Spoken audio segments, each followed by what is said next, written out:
आज तक रेडियो सुनता है सारा जहां। ज्ञान ध्यान।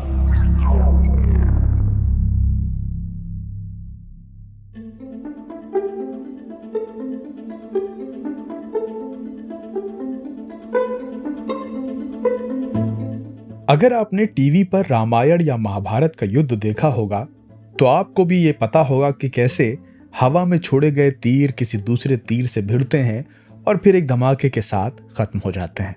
आप सोच रहे होंगे कि मैं आपको धारावाहिक की ये कहानी क्यों सुना रहा हूँ? तो इस सवाल का जवाब ढूंढने के लिए हमें चलना पड़ेगा मिडिल ईस्ट में, जहां इजराइल और हमास के बीच भीषण युद्ध चल रहा है। हजारों रॉकेट दागे जा रहे हैं, लोगों की जानें जा रही हैं, यूएन शांति कायम करने की बात तक कह रहा है। लेकिन हम इस झगड़े में नहीं पड़ेंगे, बल्कि हम आपको बताएंगे आयरन डोम के बारे में, जो हमास के द्वारा दागे गए रॉकेटों को हवा में ही मारकर गिरा देता है, ठीक वैसे ही जैसे महाभारत में आपने देखा होगा। तो क्या है ये आयरन डोम, किस तकनीक पर काम करता है, इजराइल को इसकी जरूरत क्यों पड़ी?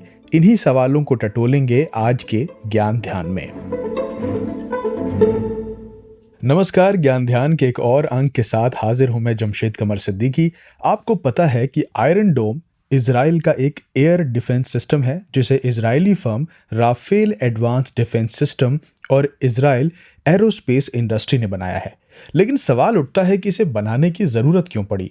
तो इसके उत्तर को तलाशेंगे हम साल 2006 में, जहां इजराइल और लेबनान के बीच जो युद्ध हुआ, उसमें हिजबुल्लाह ने इजराइल पर हजारों रॉकेट दागे और इजराइल को बहुत ज्यादा नुकसान पहुंचाया था। इसी युद्ध के बाद इजराइल ने नया एडवांस एयर डिफेंस सिस्टम बनाने का ऐलान किया था, जो उसके लोगों की और उसके शहरों की हिफाजत करे। और आखिर में इसी के तहत इजराइल ने आयरन डोम को डेवलप किया, जो 2011 में शुरू हुआ। इस सिस्टम को बनाने में अमेरिका ने इजराइल को तकनीक और आर्थिक मदद दी है। इस short range ground to air air defence system में रडार और तामीर इंटरसेप्टर मिसाइल है, जो किसी भी रॉकेट या मिसाइल को ट्रैक करके उसे रास्ते में ही ध्वस्त कर देती है। मीडियम और लॉन्ग रेंज थ्रेट के लिए दो अलग अलग सिस्टम काम करते हैं। इन्हें डिवीट, स्लिंग्स और एरो कहा जाता है।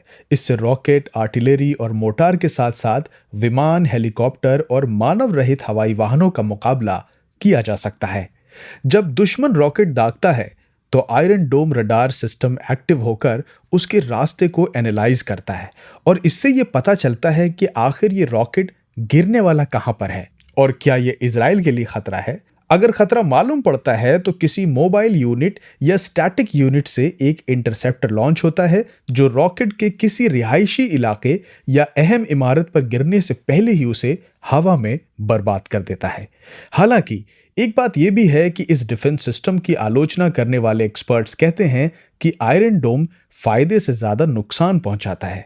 अगर हम आयरन डोम सिस्टम के सक्सेस रेट की बात करें, तो इसे बनाने वाली firm Rafael advanced defence system और इजराइल सरकार का यह दावा है कि इस सिस्टम का सक्सेस रेट 90% है। हालांकि कुछ एक्सपर्ट्स इजराइल के दावे पर सवाल भी उठाते आए हैं। उनका कहना है कि इजराइल का दावा सच्चा नहीं है।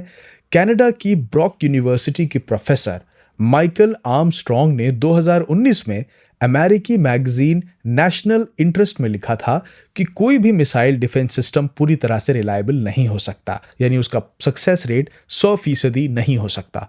प्रोफेसर आर्मस्ट्रॉन्ग अलग अलग डिफेंस सिस्टम की इफेक्टिवनेस पर स्टडी कर रहे हैं। दुनिया के कई एक्सपर्ट्स इस सिस्टम का सक्सेस रेट 80% के करीब मानते हैं। हालांकि मौजूदा संघर्ष के दौरान भी इजरायली सेना की ओर से कहा गया कि गाजा की तरफ से दागे गए 1000 से ज्यादा रॉकेट में से 90% को आयरन डोम ने हवा में ही बर्बाद कर दिया।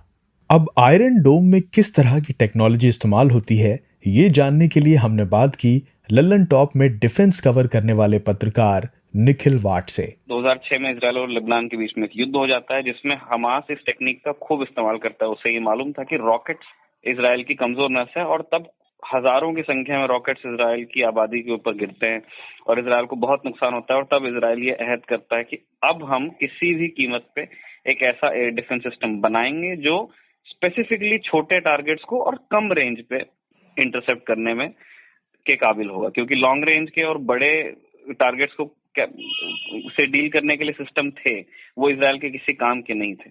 2006 में उन्होंने शुरू किया और 2011 में रफाल्स एडवांस सिस्टम एक कंपनी है और इजराइल एरोस्पेस इंडस्ट्री, इन दोनों ने मिलकर के एक ऐसा सिस्टम बना लिया जिसको हम आयरन डोम कहते हैं। और आयरन डोम बहुत बेसिक, आप उसको समझने जाएं उसके 3 हिस्से होते हैं। एक उसमें रडार है।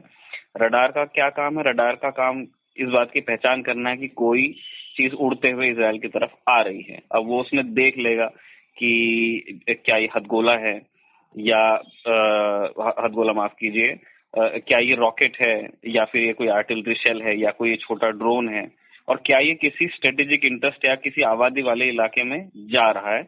और ये जानकारी ये रडार भेजता रहता है एक कंट्रोल यूनिट को, जिसको हम कहते हैं battle management and weapon control system. ये एक बेसिक कंट्रोल यूनिट ही है, एक सीपीयू समझ लीजिए कंप्यूटर का।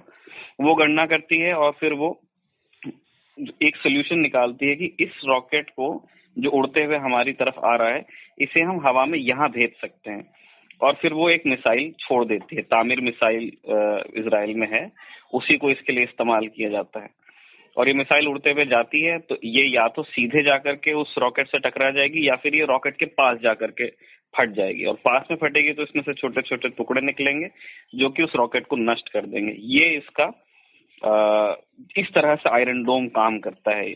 और इसीलिए आप देखते हैं, और ये भी एक मतलब चीज है कि आयरन डोम का सक्सेस रेट बहुत अच्छा है। मतलब इजराइल कहता है 80% के आसपास में, इजराइल कहता है 90% के आसपास है, दुनिया कहती है 80% है। लेकिन ये हमने जब से 2011 से आयरन डोम काम कर रहा है तब से अब तक के हमने देखा है कि ये बड़ी संख्या में ये रॉकेट्स को न्यूट्रलाइज कर लेता है।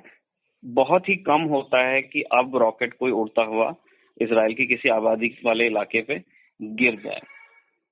क्या आयरन डोम सिस्टम की तरह ही कोई ऐसा सिस्टम है जो हवा में ही रॉकेट को नष्ट कर दे? बता रहे हैं निखिल वाट। आयरन डोम एक एयर डिफेंस सिस्टम है। एयर डिफेंस सिस्टम दुनिया के हर देश में है, पाकिस्तान, अंगोला, इनके पास भी है। लेकिन वो कितना उन्नत है और वो कितने प्रिसाइज टारगेट्स को मतलब हिट कर पाता है, कितने क्लोज रेंज पे कितनी जानें बचा पाता है, वो वहां से फर्क पैदा होता है। 2 सिस्टम्स का जिक्र हम कर सकते हैं जो आयरन डोम के मतलब आयरन डोम अपने आप में यूनिक है, क्योंकि इजराइल की प्रॉब्लम भी यूनिक है। ज्यादातर देशों को मिसाइलों से और हवाई जहाजों से खतरा होता है। इजराइल को वैसा कोई कन्वेंशनल थ्रेट नहीं है। इजराइल को बहुत छोटे प्रोजेक्टाइल आते हैं उसकी तरफ, तो इसलिए ये यूनिक है। लेकिन फिर भी यूएस में आप जाएंगे तो आपको terminal high altitude air defence third, जिसको आप बोलते हो, ये मिलेगा। ये शॉर्ट रेंज पे काम करता है ना। ये लगभग वैसा ही आयरन डोम जैसा, लेकिन ज्यादातर ये मिसाइल्स को लेकर के काम करता है या उस तरह के प्रोजेक्टाइल्स में। और लॉन्ग रेंज पे एक नेसैम करके है, national advanced surface to air missile systems, इसको भी भारत खरीदने पर विचार कर रहा है। ऐसा कह रहे हैं कि हो सकता है 1-2 यूनिट्स ली जाएं। और रूस के पास में S-400 सिस्टम है, जो S-400 भारत ने खरीद लिया है, हम ले रहे हैं। उसकी पेमेंट शुरू हो गई है, इस साल के अंत तक की उसकी डिलीवरी भी शुरू हो जाएगी। लेकिन फिर यही है, ये जो 3 सिस्टम्स मैंने अभी गिनाए हैं यूएस और रशिया के, ये ज्यादा लंबी रेंज पे अच्छे से काम करते हैं, ज्यादा बड़े टारगेट पे अच्छे से काम करते हैं। एक छोटा सा रॉकेट अगर आपकी तरफ आ रहा है तो आपको एक आयरन डोम की जरूरत पड़ेगी, जिसको अभी तो यही जानकारी है कि इजराइल ने मास्टर किया है। लेकिन एक मतलब राइडर के साथ हम समझे, हमको लगता है कि तमाम जितनी समस्याएं हैं उनका जवाब तकनीक में है। और ये एक भूल होगी अगर हम आयरन डोम को लेके भी कहें। अंततोगत्वा वो एक तकनीक है और उस तकनीक की एक सीमा है ही। तो आयरन डोम में भी ये देखने को आया है कि हमास ने विद टाइम में फिगर आउट कर लिया है कि अगर बहुत सारे रॉकेट्स एक साथ भेजे जाएं इजराइल की तरफ, तो हो सकता है कि आयरन डोम उन सब को एक साथ ट्रैक करके नष्ट न कर पाए। और वही सैचुरेशन वाले, इसीलिए आप देखेंगे कि वो जो पिक्चर्स आ रही हैं उसमें हमास की तरफ से खूब सारे रॉकेट्स एक साथ में भेजे जाते हैं। तो तकनीक आपको एक डिग्री तक की सुरक्षा दे सकती है, उसके बाद जा करके मतलब उस प्रॉब्लम का सोल्यूशन, मतलब वो एक अगर एक पॉलिटिकल प्रॉब्लम है तो उसका सोल्यूशन भी पॉलिटिकल होगा। वो पूरी तरह से तकनीक आपको नहीं दे सकती। तो आयरन डोम सिस्टम यूनिट की कीमत की बात करें तो इसकी कीमत $50 मिलियन होती है, यानी कि करीब 368 करोड़ रुपए। वहीं एक इंटरसेप्टर तामिर मिसाइल की कीमत करीब $80,000 होती है, यानी कि 59 लाख रुपए। और एक रॉकेट $1,000 से कम का आता है, यानी कि करीब 74,000 रुपए। तो ये समझिए कि हमास के 74,000 रुपए के रॉकेट के बदले इजराइल 59 लाख रुपए की एक मिसाइल से उसे रोक रहा है। और इस सिस्टम रॉकेट को इंटरसेप्ट करने के लिए 2 तामीर मिसाइलें लगी होती हैं। इजराइल पिछले 1 दशक से आयरन डोम का इस्तेमाल कर रहा है, लेकिन इसके बाद भी तनाव होने पर फिलिस्तीनी समूहों की ओर से रॉकेट दागे जाते हैं।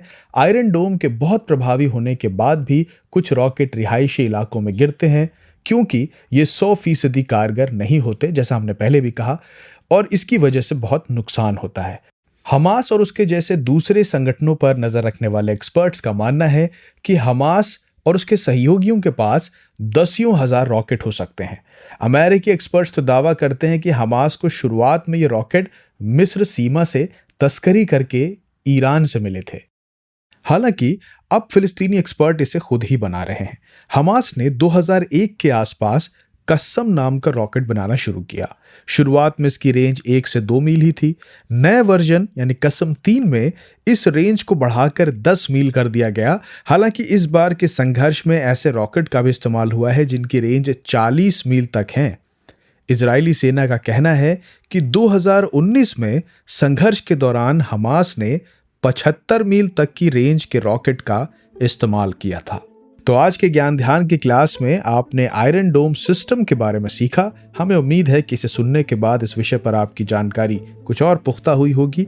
कोई और विषय हो जिस पर आप ज्ञान ध्यान सुनना चाहते हो, या फिर आपको हमसे कुछ कहना हो, कोई सलाह हो, सुझाव हो, शिकायत हो, तो हमें ईमेल कीजिए radio@aajtak.com पर। और आपका आज तक रेडियो अब फेसबुक, ट्विटर, इंस्टाग्राम और टेलीग्राम पर भी है, तो अपना कीमती फीडबैक आप वहां पर भी हमें दीजिए। और इसके अलावा आप हमारा ये podcast hub hopper, Google podcast, Apple podcast, Spotify, Jio Saavn, pocket cast जैसे प्लेटफॉर्म्स पर भी सुन सकते हैं। तो इस ज्ञान ध्यान के लिए रिसर्च किया था हमारे साथी सूरज कुमार और प्रभाकर कुमार ने। अब मुझे यानी जमशेद कमर सिद्दीकी को दीजिए इजाजत और सुनते रहिए आज तक रेडियो। नमस्कार।